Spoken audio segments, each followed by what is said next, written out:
Hi there, it's Laura and Jyoti for another edition of Inspiring Stories with Jyoti.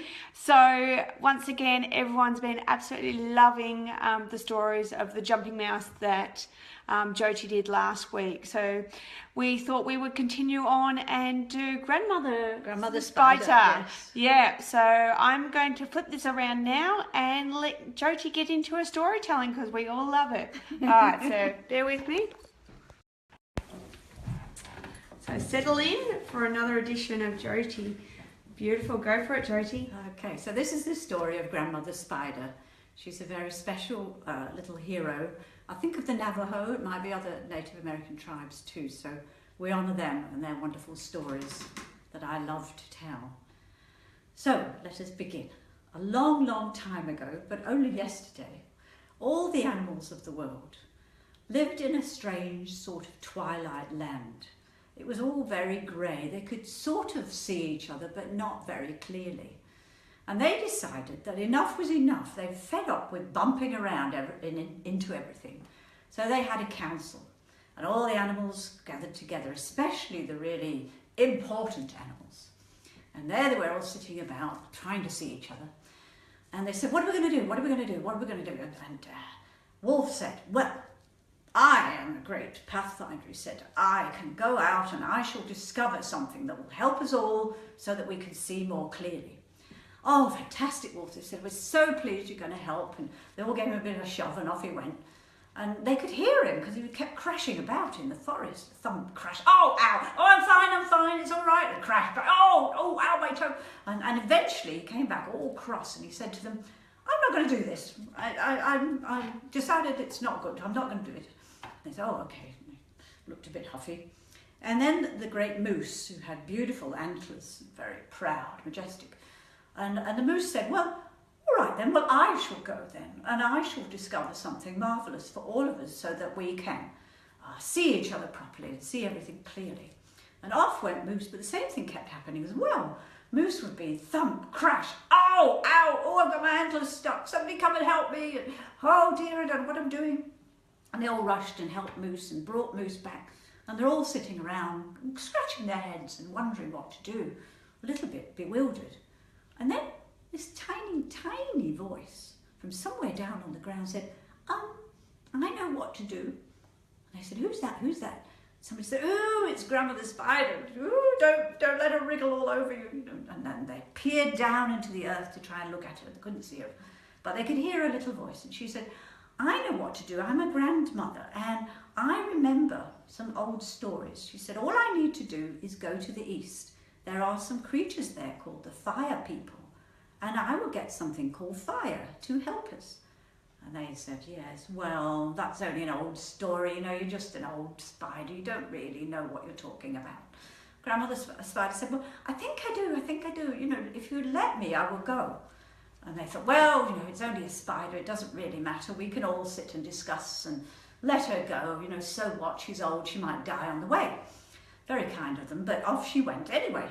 But before she set off, she thought, well, I need a little bag and put some special things in to help me, and I need my good shoes. So she went back to her little hole, because she was a hole growing spider, not one that made webs.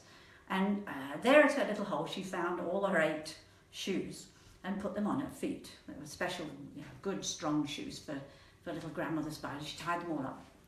Managed not to tie all her legs up at the same time. And she's getting a little bag and she's putting a few goodies in that she likes, a few sort of fly sandwiches and things like this. And then somebody popped round the door, and it was her friend, Miss Bumblebee. And Miss Bumblebee said, I think, you might need some of this if you're going to go that far. And she said, oh, okay, Bumblebee. And Bumblebee said, here's something for your feet when your feet are going to be sore on the journey. So it's a Mod-Air cream. You can pop it on there. She gave her that. Thank you very much. And she said, are you ready? She said, oh, yes, I think so. And she sort of flexed her little legs a bit, and then she said, right, bye, Bumblebee, I'll see you later. And off she went, her little legs going clip, clip, clip, clip, clip. And over, up, along the ground she went, up over the hills and down again. She's walking along, I'm making good progress. I must have walked for at least a couple of inches. And she's going along, oh, yes, this is good. And I'm going east, she knew east. And off she's going up and down the hills, and her little 8 legs going like the clappers. And eventually she thought, oh, I'm running out of puff, I think I better stop. So she sat down on a little hillock, and she took off all her 8 shoes, and rubbed her sore little feet, and got out the cream that Bumblebee had given her and rubbed it on her feet. She felt a lot better immediately. She thought, right, I'll eat a fly sandwich and then I'll go again. So off she went again, up and down the hills and up and down the hills. And she travelled and travelled. She didn't know how long it had taken, but she was so courageous. She thought, I'll just keep going. I will find the fire people. She had to stop one more time and rub her sore little feet. But off she went again, dear Grandmother Spider. And eventually, actually on the 3rd day, though she didn't know how long it had been, over at the crest of the hill, she saw the camp of the fire people. And they were all dancing. And their flames were licking, and they were dancing and writhing and having a wonderful time. Crackle, crackle, crackle.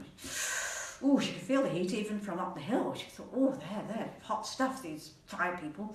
And she thought, well, good, at least I found them. It's not just an old story. I'll sit here, she thought, and just wait until the fire people rest, because they're bound to have a rest. So she sits, toot, la la la, she sings to herself a bit. And sure enough, all the fire people simmered down and just came down, down, down to just little flames in a circle. Good, she thought. See, that's a bit of wisdom there, she thought to herself. And she toddled down to where the fire people were, and she was careful where she walked because she didn't want to burn herself.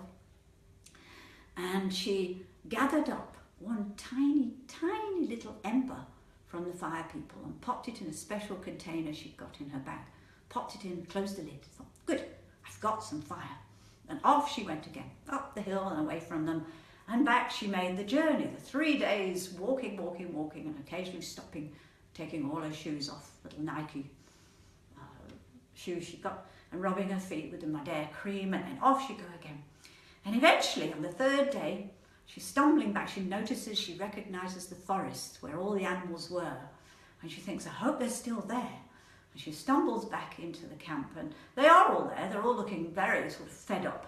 She can just see their hunched shoulders in the grey, misty, twilighty land.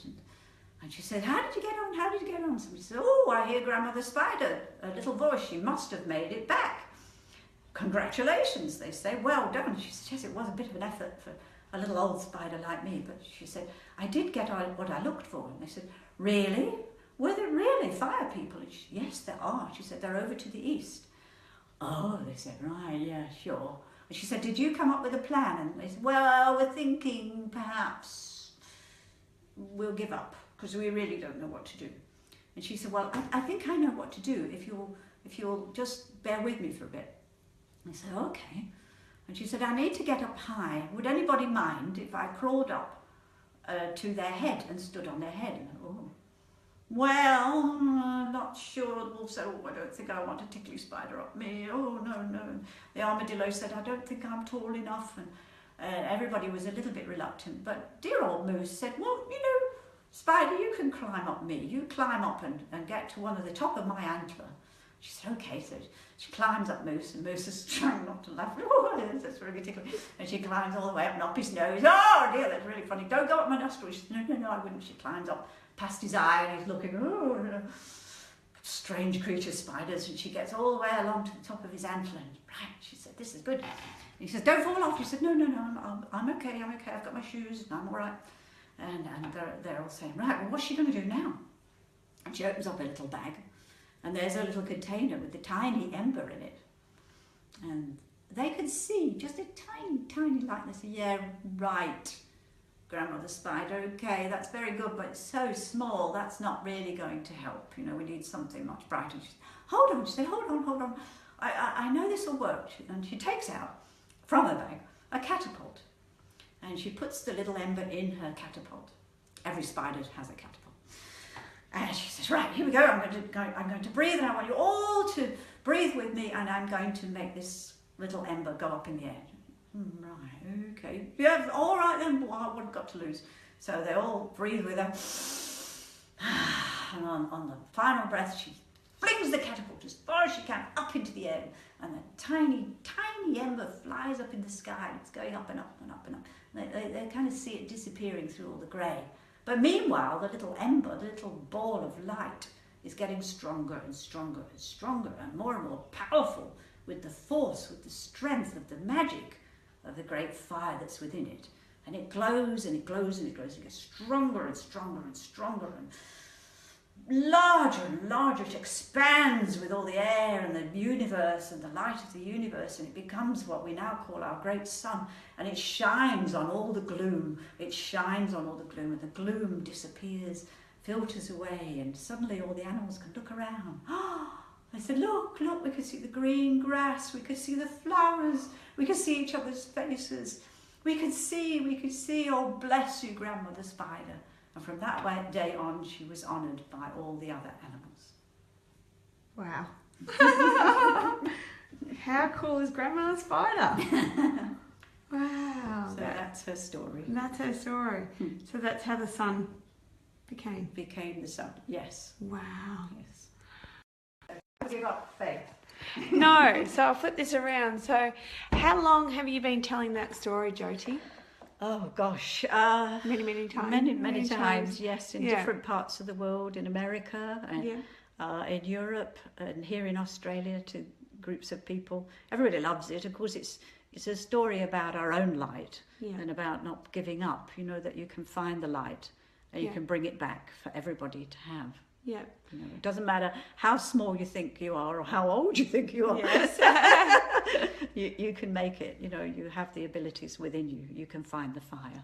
Wow. Yeah. So once again, Jyoti's just given us even more inspiration for our day, and you know how the sun came about and what we can do with our own light, and to shine bright, and to always, you know, look for you, have something inside you to really shine bright and give that gift. So once again, if this is something that resonates with you, in Perth on the 25th, we have a special workshop where we're inviting Jyoti to come along with a select few people. If that's something you're interested in, I will post up the link for that. But stay tuned again. We are actually going to do another Facebook Live, another Inspiring Stories with Jyoti. We'll have to wait and see what the story will be. But that will be, surprise, I love surprises. That will be next Tuesday at 9:30, once again on Perth time. So if you'd like to tune in, please do that, and have a fantastic day. Till then, bye for now. Bye. Bye.